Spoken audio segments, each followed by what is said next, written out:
So I chose this hotel. It's called the Crescent Hotel. It's in Eureka Springs, Arkansas.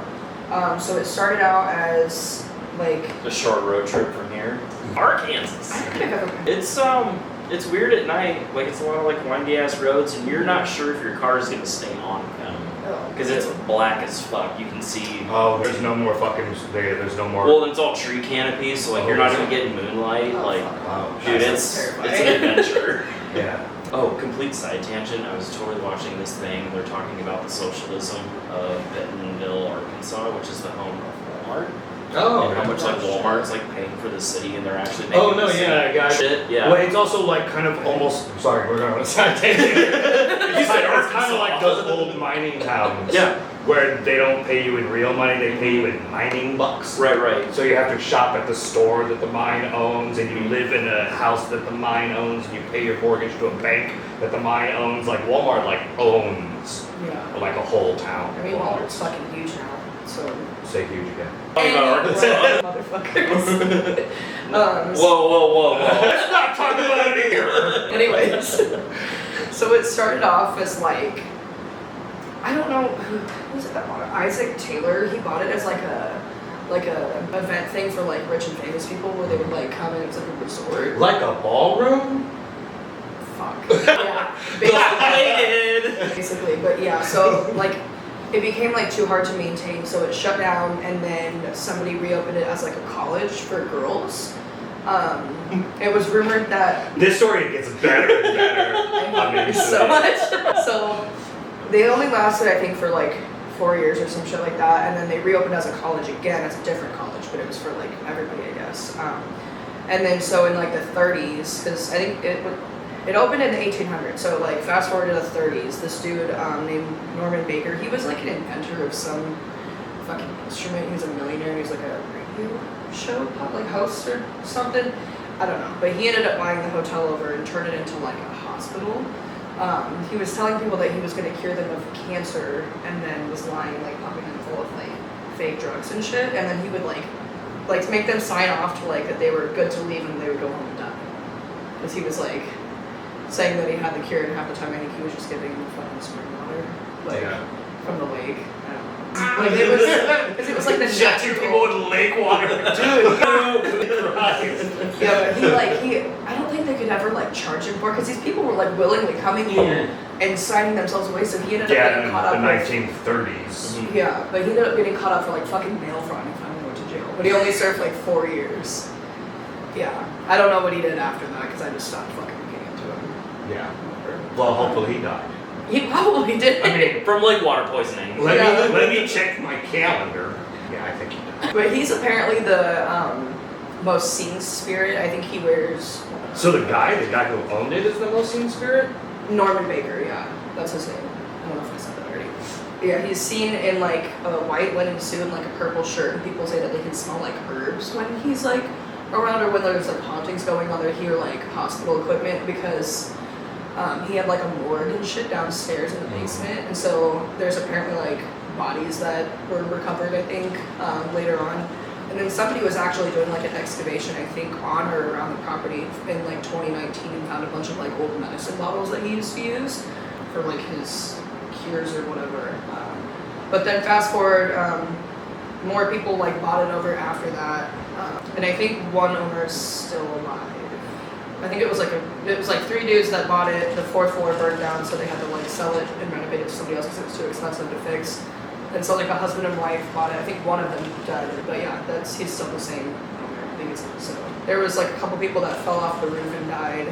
They're just saying that there's haunted by a kid. I don't know. They said it's the most haunted hotel in America, but I feel like I fucking hear that all the time about the hotel that I looked up. And again, that's kind of why I drifted away from a lot of these. Is like, ooh, the most haunted hotel ever, and it's like everybody wants to claim.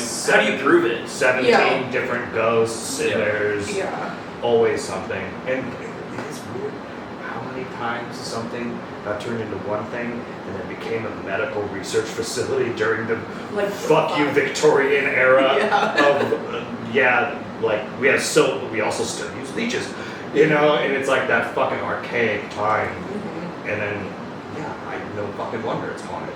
Yeah. Well, I just can't even imagine how many people died there. I think there was like a little boy that died there too.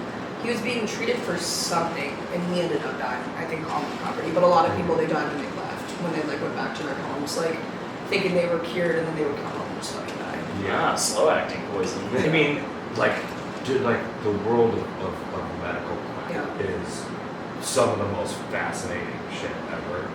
I mean, this goes all the way back to one of my first tastings here, which we were just talking about a little bit ago, the Midwest Gothic. Remember the Melonheads of Ohio?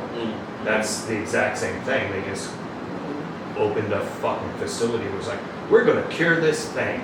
It'll work or it won't. And then it's like, no, we're just gonna inject a lot of random ass shit into children. And let's fucking see what happens. And like, dude, no one goes to jail, no one gets prosecuted. It's so crazy because it's like, I don't know if they have to like, they're signing over waivers or some shit that makes it okay. I mean, you still do that when you go to the doctor today. Yeah, but I'm like, you're gonna believe somebody that's a fucking radio host that's saying he's a doctor, bitch.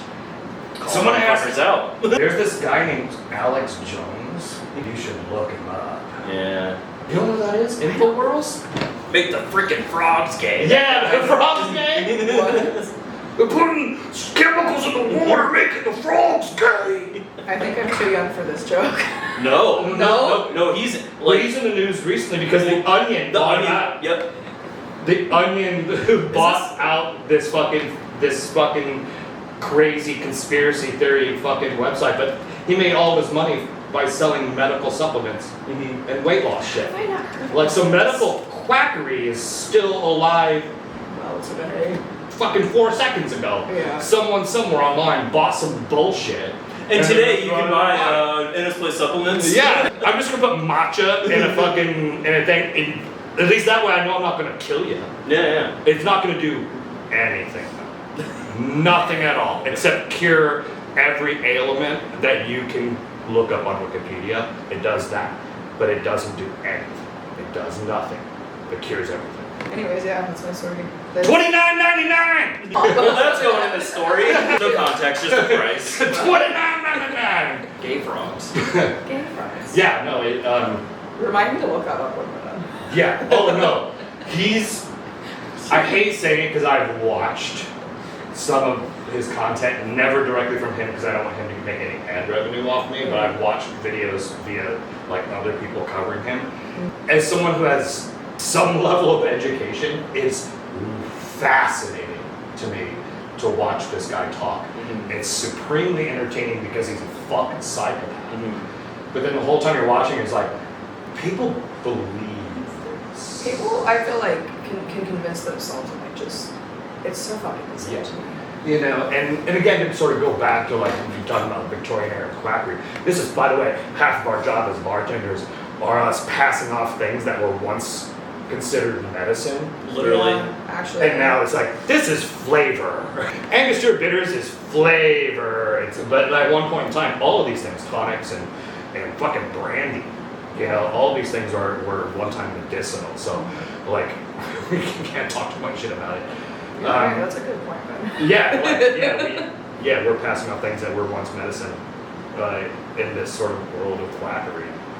It's getting people drunk, man. Yeah, the fact that people believe the bullshit in this modern day is pretty sad. Yeah. If only there was a government organization to certify if the shit's real or not. Anyway.